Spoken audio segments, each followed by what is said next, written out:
शराब में 600 करोड़ रुपया एक साल में हम कमाते हैं, 4 साल में 600 करोड़ बीजेपी कमाती है। एक साल में 600 करोड़ का बनाने वाला घोटाला हुआ कि 4 साल में करवाने वाला घोटाला हुआ? फिर सुनते नहीं है, फिर बैठते नहीं मैं ये बात कर रहा हूँ। अरे बैठ के सुन तो लो। मैंने तो उनको कहा था कि वॉकआउट करने से मेरे स्पीच के 10 मिनट पहले मैं बता दूंगा कि अब मैं इस पॉइंट पर आ रहा हूँ, आपने वॉकआउट करना। वॉकआउट करेंगे। वॉकआउट करना इनका अधिकार है, विपक्ष का हथियार है, हम उसको स्वीकार करते हैं, लेकिन तथ्य तो लाओ। कल को मैं बोल दूंगा कि ये पत्रकार महोदय ऐसे, तो ऐसे मैं मान जाऊंगा किसी पर आरोप लगाने से पहले। और दूसरा, ये कच्चा चिट्ठा इसलिए भी है कि वो जो शॉन्ग टर्म प्रोजेक्ट बन रहा है, EOT एक प्रोसीजर है, उसमें मैं ये नहीं बोलता, इन्होंने अपने कच्चे चिट्ठे में डाला कि EOT एक्सटेंशन ऑफ टाइम होता है, जो काम डिले हो जाता है, जो काम नहीं होता उसको एक्सटेंशन ऑफ टाइम देते हैं कि टाइम दे दिया। तो वो बीजेपी ने दी, इन्होंने कच्चे चिट्ठे में डाला कि EOT किसने दी? भाई आपकी सरकार है, आपकी सरकार ने दी EOT, तो वो जयराम के खिलाफ नहीं हुआ जी, उनकी सरकार थी, मुख्यमंत्री तो वही थे।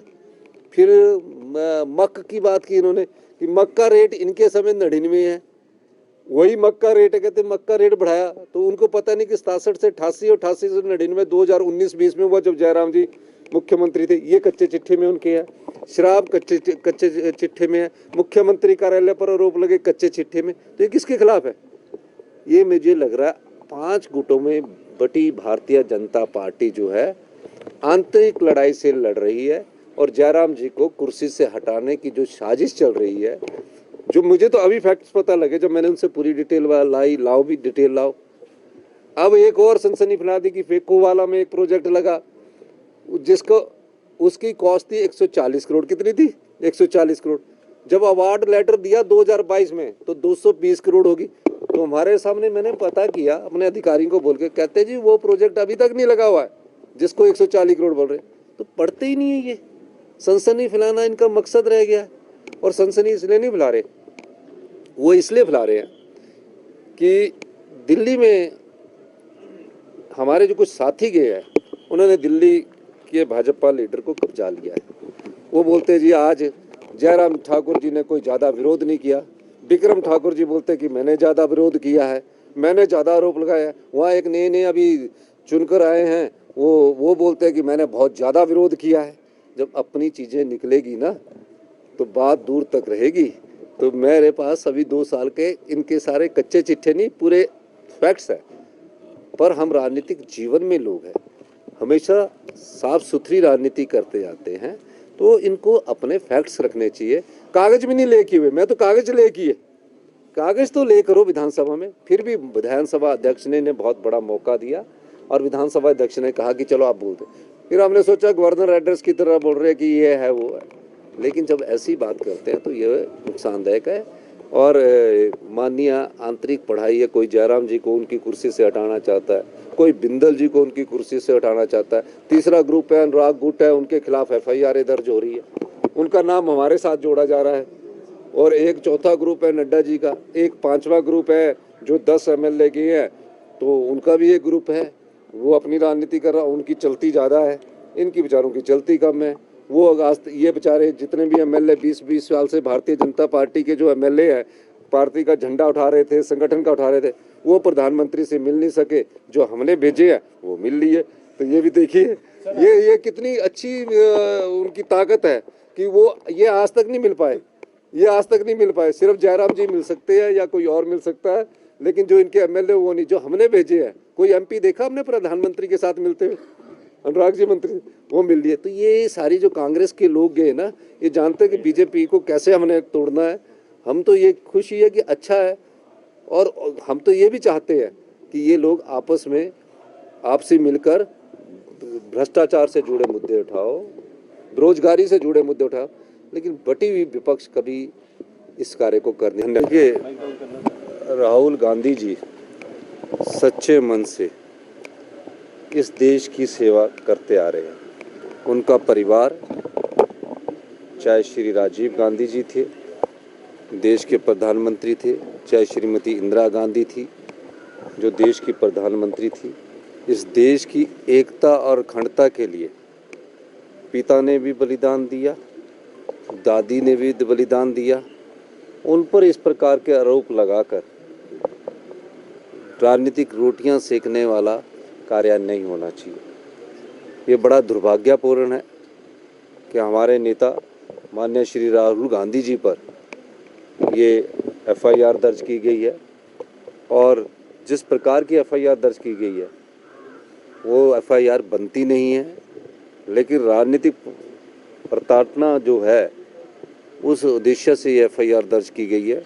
मेरा मानना है जो परिवार देश के लिए शहीद होते हैं उन परिवारों के जो बेटे या बच्चे होते हैं वो हमेशा देश की एकता और अखंडता के लिए आवाज़ उठाते हैं।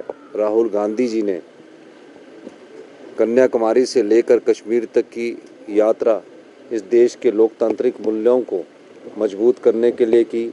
समाज में जो भाईचारे की कुछ कमी आ रही थी उस भाईचारे को बनाने के लिए उन्होंने ये यात्रा की, यही मैं कहना चाहता हूँ। निश्चित रूप से राजनीतिक में ध्यान बंटवाना जो है एक राजनीति का प्रमुख है, उससे ध्यान बंटवाने के लिए ये कार्रवाई की जा रही है। धन्यवाद।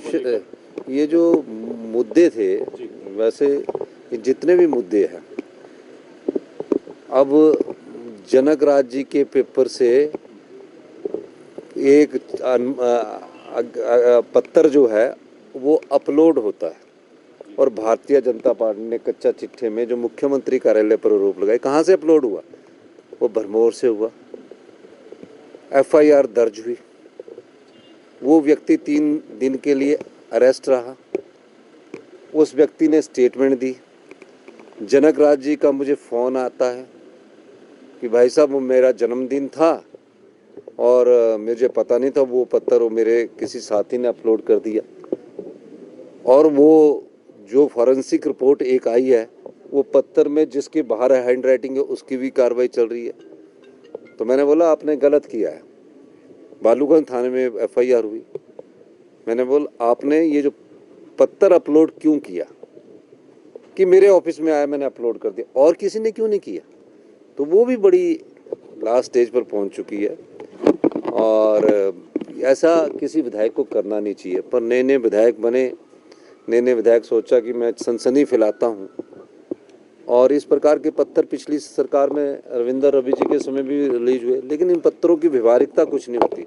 लेकिन कभी भी किसी सरकार को बदनाम करने की जो भी कोशिश करती है उसका अंत तो होना चाहिए ना। तो मैंने बोला कि यार आप सत्या लाओ। उसमें जिस अधिकारी के खिलाफ पत्र हुआ उसने एफआईआर दर्ज करवाई, हमने इन्वेस्टिगेशन की और इन्वेस्टिगेशन के बाद ये पता लगा कि ये जो सरकार की जो छवि है, जो ईमानदार छवि बनी थी, उसको किस तरह दागदार किया जाए, इस दृष्टिकोण से इस पत्र को अपलोड किया गया और जो मनोज शर्मा लड़का था फिर उसकी बाद में बेल हुई। यही मैं नहीं, ये जो कच्चा चिट्ठा आया है, ये जो इनका जो कच्चा चिट्ठा है, ये मैं इसलिए कहना चाहता हूँ आपको कि इस कच्चे चिट्ठे को आप पढ़ेंगे। कल मेरा जवाब आपने सुना और हाउस ऑफ द लीडर जब फ्लोर पर हाउस देता है तो फैक्ट्स के साथ देता है। ऐसी ऐसी बातें लाएंगे, सनसनी फैलाएंगे, जैसे ना गेट पर पहुंचते कि ये बहुत बड़ा घोटाला हुआ। घोटाले के कागज कुछ नहीं देते, कोई एफिडेविट सबमिट नहीं करते, साइन करके दे देते हैं। शराब में 600 करोड़ रुपया 1 साल में हम कमाते हैं, 4 साल में 600 करोड़ बीजेपी कमाती है। 1 साल में 600 करोड़ का बनाने वाला घोटाला हुआ कि 4 साल में करवाने वाला घोटाला हुआ? फिर सुनते नहीं है।